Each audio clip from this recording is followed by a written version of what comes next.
Let's talk about One Too Many Mornings, Dylan's fourth song from his third album.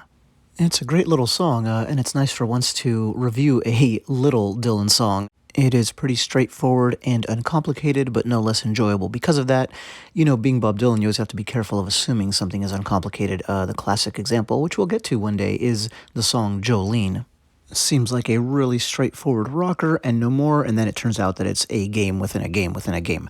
But anyway, back to this song. I don't think that's the case here. It's part of a specialty for Dylan. A lot of people write love songs, including him, but this is a breakup song. We are now just 4 songs into his second album of original material, and this is already the third such song. And there's another one coming up on this album. Anyway, One Too Many Mornings, it was covered by Johnny Cash, who of course loved pretty much all of Dylan's music and vice versa, but more famously, he and Dylan did the song together. And if you've never heard that duet, you really, really should. It can be found easily on YouTube. There's a still from it right there. It's a fun, loose version of a song that is no fun at all in its original. It's a short, simple song, like I said. Only 2 minutes and 40 seconds. Just 142 words, which is really nothing for Dylan, right? 24 lines in 3 stanzas. 3 8-line stanzas. He plays harmonica after each stanza, so that includes at the end of the song, so 3 times, and it definitely matches the soulful, plaintive sound of the song itself. Speaking of the sound, it's fingerpicked in what's known as the Piedmont style, so it has this very steady, gently driving engine behind it. Let's get into the lyrics. Down the street the dogs are barking, and the days are getting dark. As the night comes in a fallin', the dogs will lose their bark, and the silent night will shatter from the sounds inside my mind, for I'm one too many mornings and 1,000 miles behind.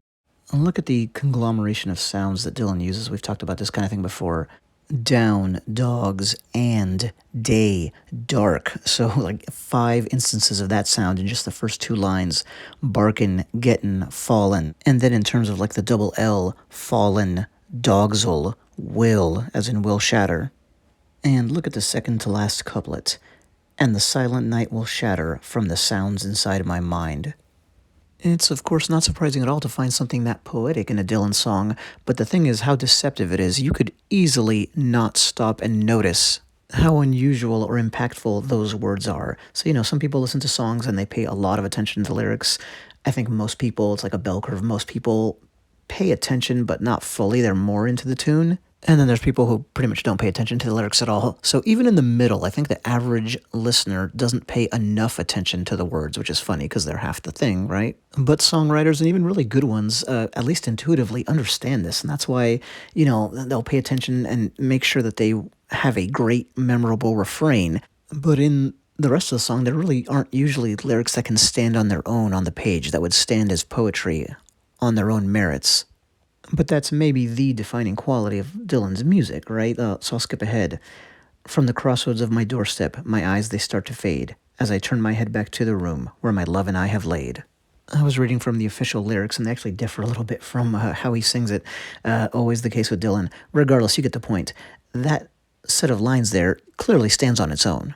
It reads like a poem or like a part of a poem, meaning it's designed so that it stands completely on its own, right? A true poem, old school poem, was not written with the intent of having backing music and a beat. And of course, there's nothing wrong with making music that doesn't stand on its own as poetry, but take these lyrics from a great Beatles song. I'm pretty sure you can figure out which one. Do these stand on their own? Well, no, it just doesn't. It needs the singing, the emotion in the singing, the music, etc. Back to our song, then. The narrative is a pretty simple one to follow, right? Dylan is deciding to leave. So this is a breakup, and he's heading off down the street as night falls. Let me pick back up here and finish the stanza, the second stanza.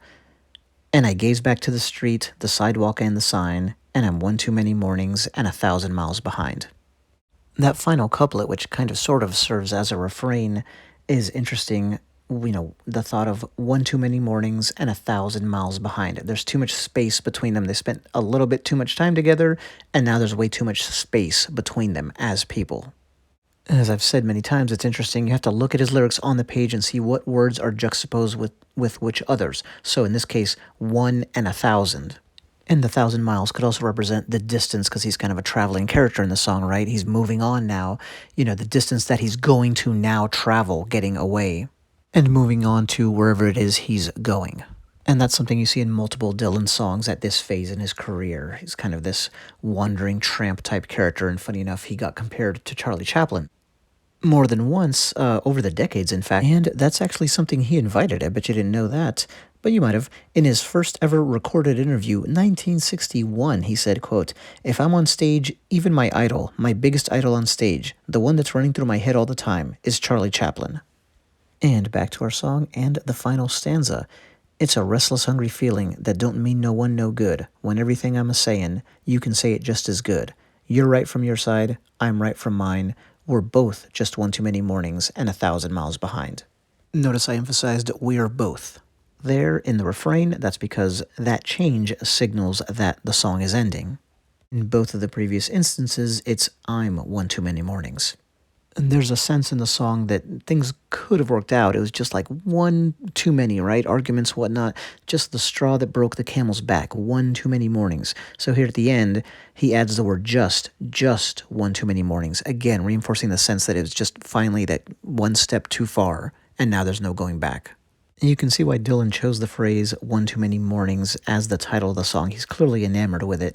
Has a little bit of a numerical joke within it, just a very slight one, but one too many mornings. 1, 2 in terms of counting would of course be the number 1 and the number 2, but the word he's actually using is too, T-O-O, which means excessive, right? Like too much.